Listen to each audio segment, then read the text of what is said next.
दोस्तों, शुरुआत करने के लिए ग्रेट होना जरूरी नहीं है, पर ग्रेट बनने के लिए कहीं ना कहीं शुरुआत करना बहुत जरूरी है। ये वीडियो उन लोगों के लिए है जो आने वाले कल में जीते हैं, जो प्लानिंग करने में तो एक्सपर्ट होते हैं पर उसे एक्शन में नहीं ला पाते।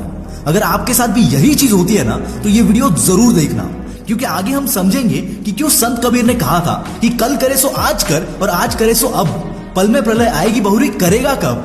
दोस्तों, हमें एक बहुत बुरी आदत है, साला हमेशा राइट टाइम का वेट करते रहते हैं और इन सब में टाइम कब निकल जाता है पता ही नहीं चलता। हाथ में रह जाता है तो घंटा, यानी कि रिग्रेट। और हिंदी फिल्मों की पुलिस की तरह टाइम निकल जाने के बाद हमें अकल आती है कि काश मैंने ये तब किया होता। भाई, सक्सेस का मंत्र है there is no right time. साला जो भी करना है आज स्टार्ट कर। अगर कुछ सीखना रह गया है तो उस काम को करते करते सीखो, पर वो आता नहीं इस चक्कर में शुरू नहीं करोगे तो जो आता है उससे भी भूल जाओगे, क्योंकि जो एक्सपीरियंस से सीख पाओगे वो किताबें रट कर नहीं सीखोगे। और ये मैं अपने एक्सपीरियंस से बता रहा हूं। तुम कितना भी प्लान कर लो, कितनी भी मुश्किलों को पहले से ही नाप लो, पर जब तुम शुरुआत करोगे ना तो कुछ नया ही प्रॉब्लम सामने आएगा जो तुमने कभी सोचा भी नहीं होगा। और हाँ, ऐसी मुश्किलों से डरना मत, क्योंकि जब ऐसी मुश्किलों से तुम निपट लेते हो ना तो तुम हद से ज्यादा स्ट्रांग बन जाते हो। क्योंकि अगर तुम पानी में ही नहीं कूदोगे तो कभी भी तैरना नहीं सीख पाओगे। सिर्फ मन में ही छलांगे लगाने से कुछ नहीं होता। जैसे कई लोगों को फिट होना होता है, साला सब प्लान कर लेते हैं, कल सुबह उठकर वॉक पे जाऊंगा, वर्कआउट करूंगा, टशन में अलार्म भी लगा लेते हैं, फिटनेस बैंड खरीदते हैं, वर्कआउट शूज, कपड़े वगैरह सब खरीदते हैं, पर जब सुबह अलार्म बजता है तब सोचते थोड़ा और सो लेता हूँ। और ऐसे लोग कभी भी फिट नहीं हो पाते। पर जो बल से पक्का चला जाऊंगा और अपने दिमाग के इन डिस्ट्रैक्शंस को इग्नोर करके अपने शूज चढ़ाकर घर से बाहर निकल जाता है, वो फिटनेस पर तो क्या साला जिंदगी पर फतेह हासिल कर लेता है। And that is the key. ज्यादा सोचो मत, सिर्फ करो। एक बार आदत लग गई ना तो साला ये आदत तुम्हारी जिंदगी बदल के रख देगी। बस देर है तो शुरुआत करने की।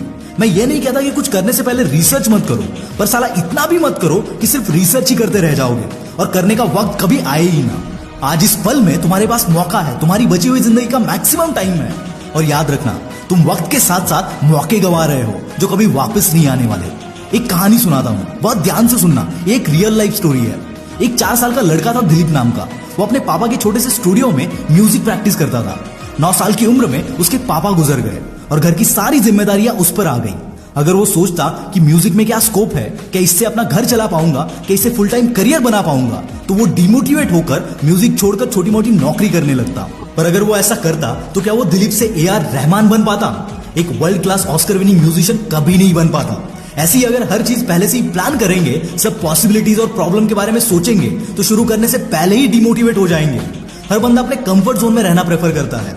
सक्सेस का सपना देखना हर किसी को पसंद है, पर ज्यादातर लोगों का सक्सेस उनके डिस्कंफर्ट जोन में होता है। और जब हम अपने कंफर्ट जोन से बाहर निकल पाते हैं तभी कुछ उखाड़ पाते हैं। नो डाउट शुरुआत में तकलीफ होगी, जैसे ठंड में आधी नींद में उठकर भागने में होती है, पर फिट होने के बाद जो कॉम्प्लीमेंट्स मिलती है, जो खुशी मिलती है, वो बिस्तर में सोते रहने से नहीं मिलती। तो दोस्तों, start before you are ready. और हाँ, कुछ नया करने में अगर फट रही है ना तो समझ जाना कुछ सही करने जा रहे हो, क्योंकि जब बंदे की अंदर से फट जाती है ना तब उसका मतलब है तो कुछ बड़ा करने की सोच रहा है जो तेरे कंफर्ट जोन के बाहर है। और जब फटे ना तो अपने आप से सिर्फ एक ही बात बोलना कि I can do it and one day you will do it. दिखा दो दुनिया को कि ऐसा कोई काम नहीं जो तुम ना कर पाओ। दिखा दो कि तुम में वो बात है जो तुम्हें ग्रेट बना सकती है। सिर्फ एक बार कूद कर तो देखो, क्योंकि तुम्हारी उड़ान पक्की है।